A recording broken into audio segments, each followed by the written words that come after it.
నర్సంపేటలో ఉండే కొంతమంది వ్యాపారస్తులు వాళ్ళు వట్టినాగులపల్లిలో వాళ్ళు ఒక భూమిని వాళ్ళు అక్వైర్ చేసుకొని వాళ్ళు వాసవి కన్స్ట్రక్షన్ అని ఒక కన్స్ట్రక్షన్ కంపెనీ ఉన్నది. ఆ వాసవి బిల్డర్స్కు అమ్మేసిండ్రంట. ఆ వాసవి బిల్డర్స్కు ఈ నర్సంపేట వ్యాపారస్తులు అమ్మేసిన భూమి మీద ముఖ్యమంత్రి గారి సన్నిహితుడైన ఫహీం ఖురేషీ కన్నుబడ్డదని నాకు కొంతమంది ఆ హాస్పిటల్లో నర్సంపేట వాసులు కొంతమంది చెప్పినారు. కొంతమంది నాయకులు ఆ వాసులు చెప్పినారు.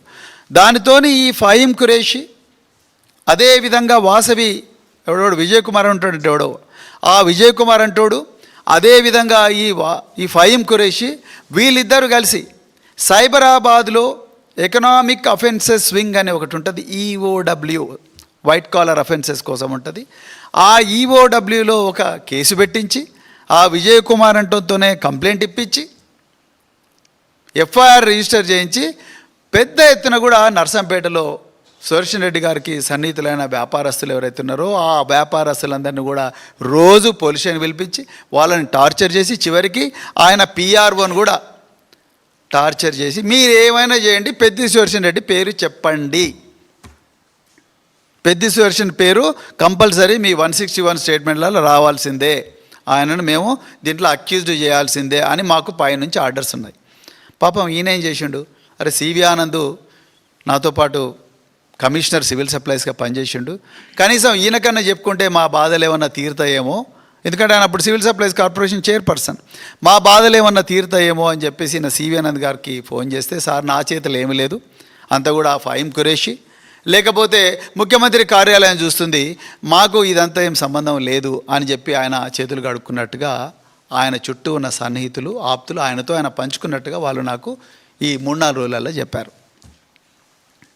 ఇంకొక మాట కూడా అన్నారు, అరే ఈ సుదర్శన్ రెడ్డికి ఇంకా ఏం పని లేదా, ఈ సివిల్ సప్లైస్ కుంభకోణం అని తిరుగుతూ ఉన్నారు, అదేవిధంగా మరి విద్యాశాఖలో జరిగిన బంకర్ బెడ్ల కుంభకోణం అని ప్రభుత్వం మీద ఫైట్ చేస్తున్నారు, ఇవన్నీ అవసరమా, కామ్గా ఉంటే అయిపోదా అంటే, నువ్వు కామ్గా ఉంటే, నువ్వు సైలెంట్గా ఉంటే, రేవంత్ రెడ్డి ప్రభుత్వం చేస్తున్న కుంభకోణాల మీద మాట్లాడకుండా ఉంటే నీకు వెపన్ లైసెన్స్ రెన్యూ చేస్తాము ఇండైరెక్ట్.